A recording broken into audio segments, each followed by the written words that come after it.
6th day po natin sa ating Calderia Laleg at andito tayo sa JLM Farms. Nakita niyo naman po ang laki-laki niya at comparable sa ibang bansa. Tingnan nyo, super lamig po dito. Nasa 16 degrees ngayong umaga. Kagabi, mas malamig po siya. Ito po yung inikot natin kahapon na farm. Ang tagal ho nating umikot kasi ito ay 4 hectares farm. 100% sheltered ang kanilang farm na 4 hectares. Ito po yan.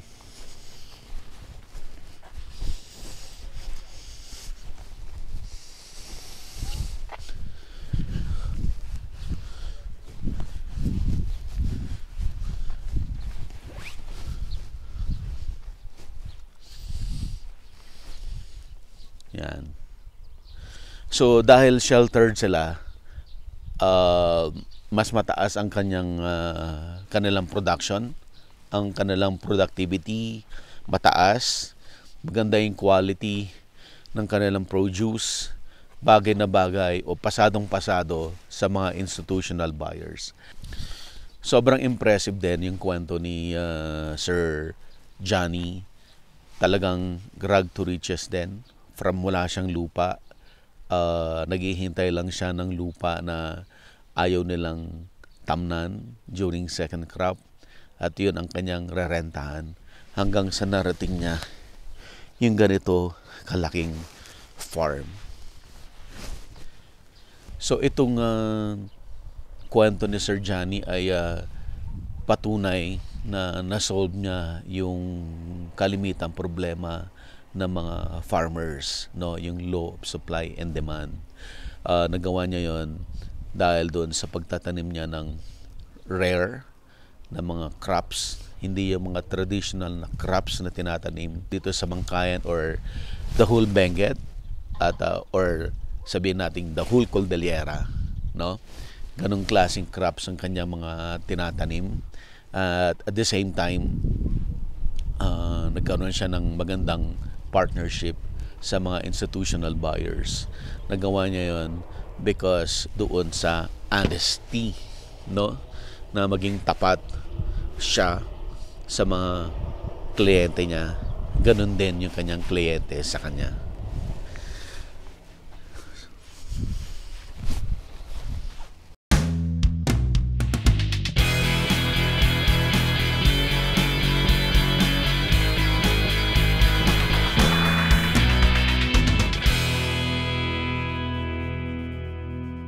Available na po ang agribusiness merch sa Shopee. Ang link nasa description box.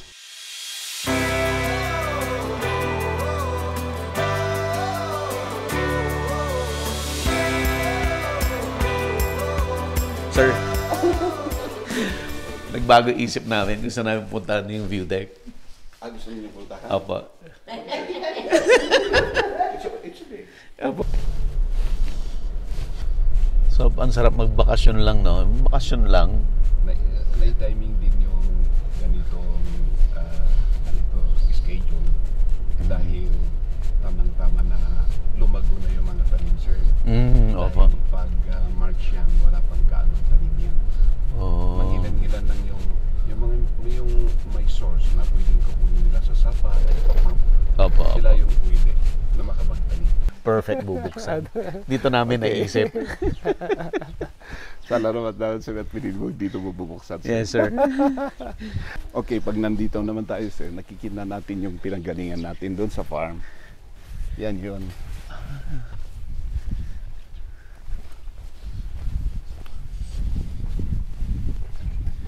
Pag nandito ka kasi sa side na ito, sir, Opo. makikita mo yung hindi 100% pero at least maybe 70% ng entire na top view na ito, sir.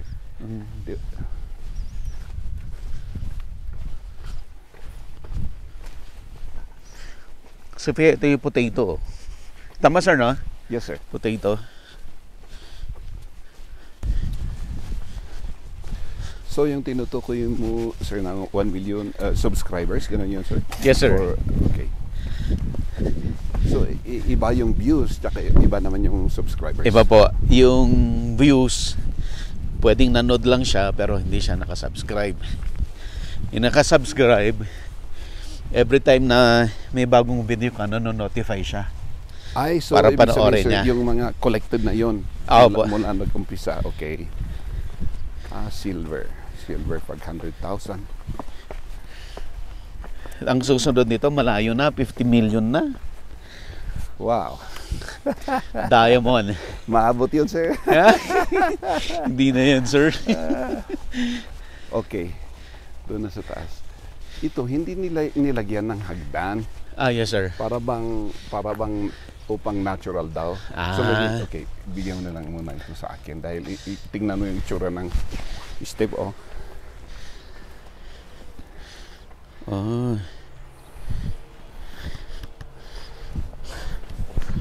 Kaya mo sa Kaya hindi sila gumawa ng steps para maging natural daw.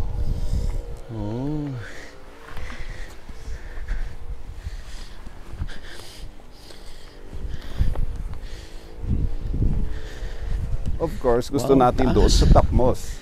Hindi lang dyan sa baba. Para mas maraming view ang makikita.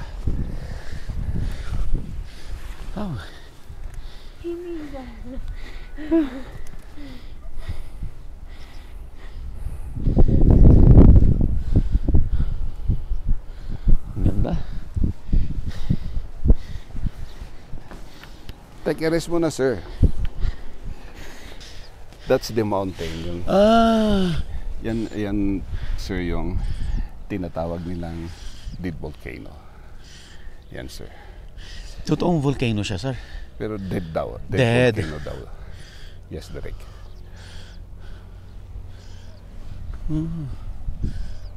Ganda.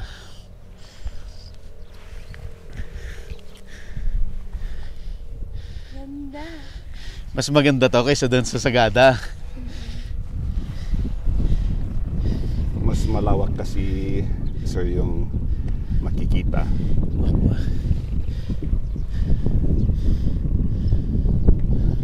Kasi, sir, yung farm. Yan, sir, yung may shed na plastic. Yan yung bahay. So, yung nakagitna. Kape tayo. Pag dito, maliit ang itsura dahil malayo nga. Opo. Pero malaki yan, sir. Malawak yun, sir.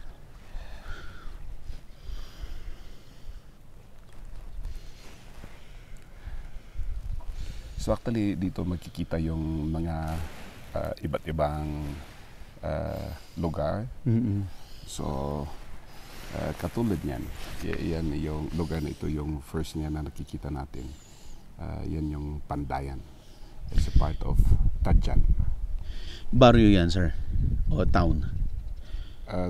Yes, barangay. Barangay. Doon naman sa foot ng mountain na yun, so yan yung Kagubatan. Still a part of Tadjan. Okay, nung nabanggit natin kahapon yung location ng Mina. Yes, sir. Doon yan, sir. Yung maraming ano na doon? Maraming bahay. Tapos, napapansin mo ba, sir, yung flat na yan sa ibabaw niya? Yung strip. Okay, yan yung landing site ng airplane. Doon sa pinaka-top niya. Medyo cloudy. Hindi natin makikita yung Del Pilar. Di ba historical site yun, sir? Apo, si Del Pilar. Yung diyan siya tumakbo. Tirad Pass, tama po ba? Oo, sir. Tirad Pass. Benguet po ba yan, sir? Hindi, sir. Ilocos. Ilocos Part ng Sur. Ilocos. So dito, makikita mo yung boundaries ng tatlong provinces.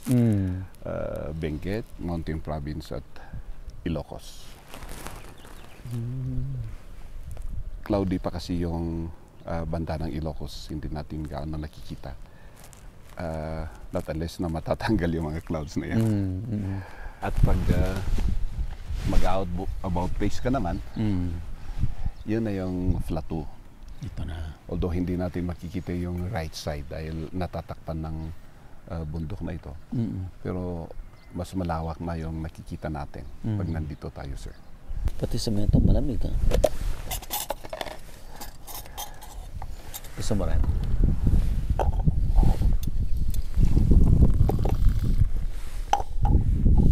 Gandang experience to.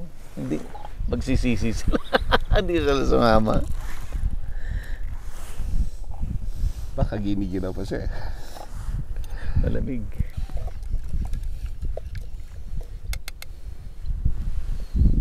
Thank you, Lord. May hangin.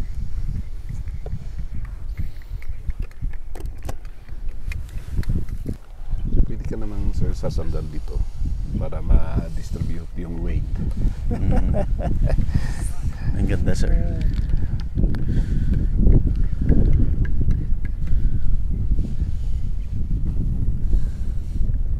Ganito rin Sop yung vibe ng ano yung mga pictures na ate. Di ba? Okay. May maalala ka ba, sir, na napuntahan mo na similar dito?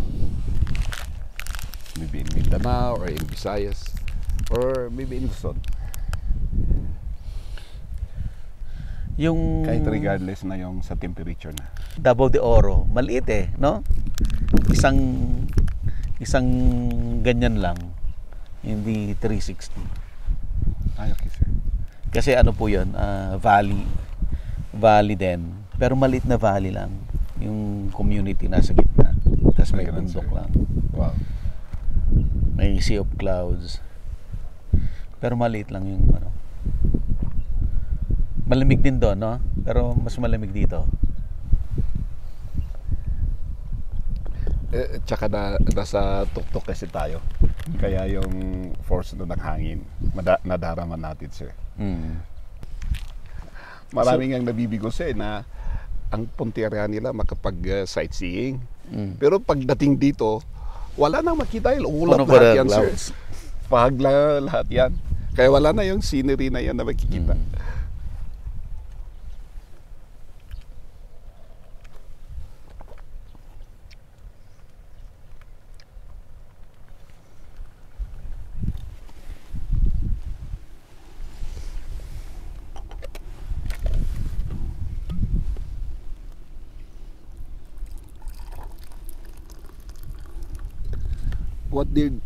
What year did you start agribusiness? Yung Ano sir pag-feature? nung nag-start ako ng career ko sa TV, ang show ko na is agriculture in the 90s, yun 90, 92, 93. 92 ako nag-start. Ay, ganun, sir.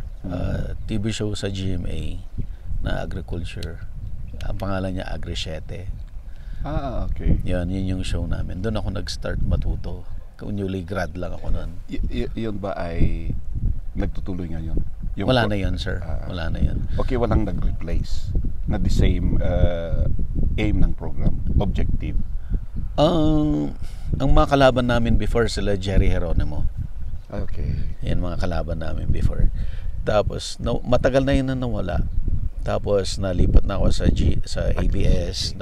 Sa ABS nag full time ako as editor sa loob. So hindi ako lumalabas. Tapos nung umalis na ako kasi dream ko talaga mag-business talaga. So nung palipat-lipat na genre ng video hanggang napunta ako sa vlogging sa websites pa. Ay, ganun, sir. So nakilala ko yung mga community, tapos nakilala ko yung mga taga YouTube. Tapos in-invite nila ako na mag-content creator. Ini-introduce nila Ay, ganun, sir. yung YouTube monetization ang tawag, yung bibigyan ka na nila ng share. Wow. Ayun. So nag-start akong ayusin kasi marami na akong way back, wala pang kita sa YouTube. Marami na akong video sa YouTube. Talagang passion lang, out of gumagawa lang ako ng para may information. Tapos hoping na in the future may mangyayari diyan. Pero walang klaro kung anong mangyayari. Pero ito na. Ito na ngayon. Nagbunga na, sir, actually. So, yun pala mga preparation time, yung mga... Yes, sir. So, at least yung pagpasok mo sa GMA, sa ABS, nahahanda ka na doon, sir. Yes, sir. And until now na naging entrepreneurship na, na sarili, nagbunga na. And yan nga, tayo nagagalak pag ganun na Yes, sir. we are seeing already the fruit of our labor.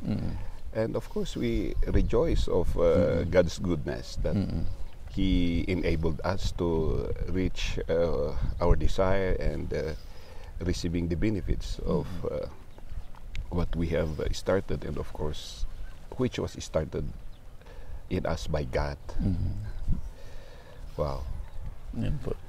So parang journalism pala yung nag-umpisaan mo, sir? Yeah, mass comm graduate po ako. Okay, sa communication.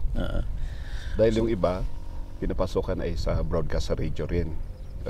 Sa ganing inyo doon naman sa TV. Sa TV. Pero yung course namin, pwede kang radyo, pwedeng TV, pwedeng newspaper, pwedeng magazine, okay. pwedeng advertising, wow.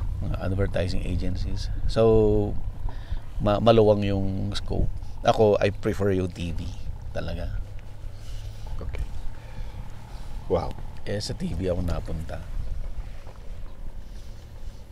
Wala namang mag-aakala na magkakaroon ng YouTube. At doon nga hindi yung tinutukoy mo, sir, tama yung tinutukoy mo na noon hindi klaro. Na yun pala ay behind of it, darating yung panahon na pwede parang pagkakikitaan. Would benefit from the work of labor that you have done. It started with talaga, sir? Passion. Passion, yes, talaga. You're doing this na walang income. It's a cost center. Gumagastos ka eh. Kung produce ka na at that time, hindi naman ako kilala. Ako ang nag-a-ask na i-feature sila. Gastos ko lahat. Ay, ganun, sir. Ganun po. Gastos ko lahat. And ngayon, at least parang nare-reverse na yung scenario na yon dahil yung mga clients, mga entrepreneur na ang gustong magpa-feature. Dahil para kung minsan tinitik advantage naman yung nire-requestan mo na i-feature.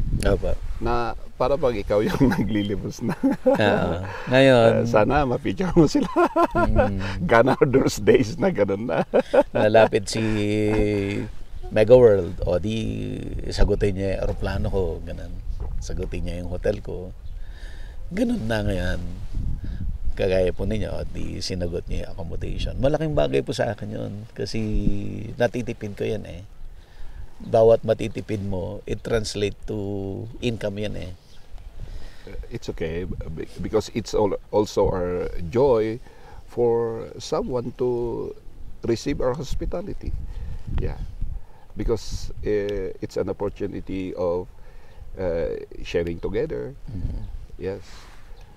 Sharing our joy, our experiences together, and we thrive or we go on as we share our good experiences.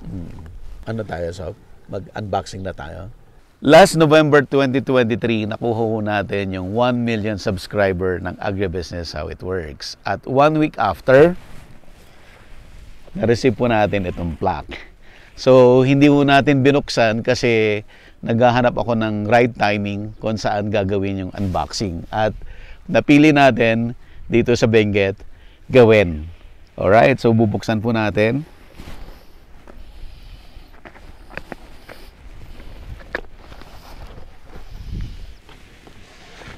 Taran! Ayan.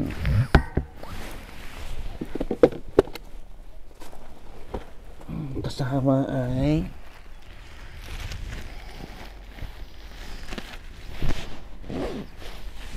oops.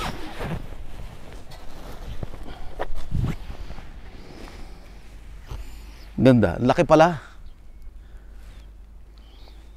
Basahin mo naman. Okay. Presented to Agribusiness How It Works for passing 1,000 subscribers. 1 million. So, presented to Agribusiness How It Works for passing 1 million subscribers. Ayan. Tapos normally yan, may ano yan eh.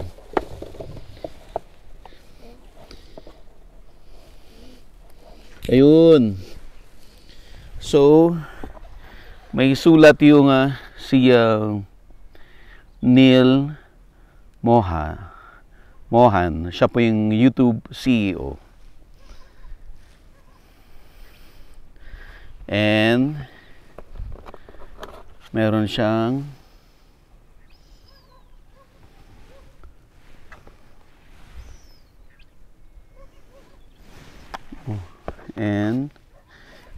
pwede ka mag-order ng additional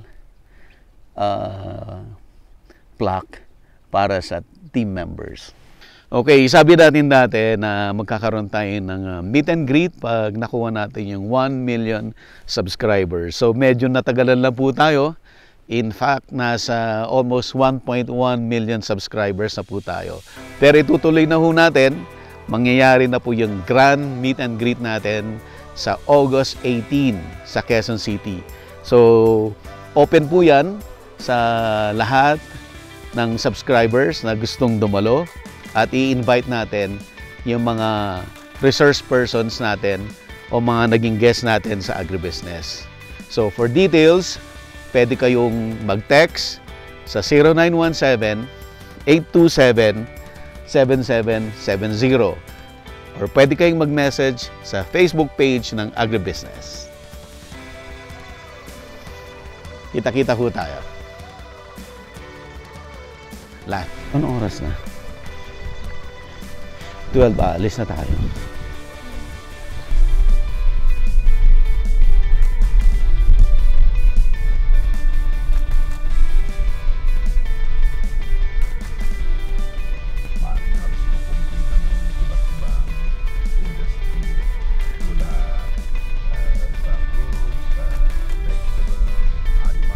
Yes, sir. Aquat. Pati agritourism. Tapos manufacturing, meron din.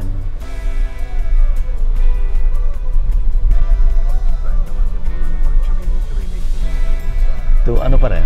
To agriculture. Apa.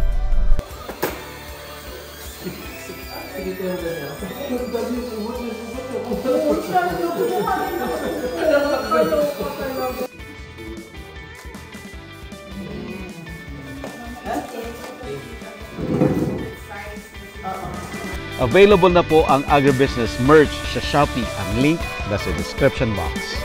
Agribusiness, how it works. Instruct, inspire, succeed.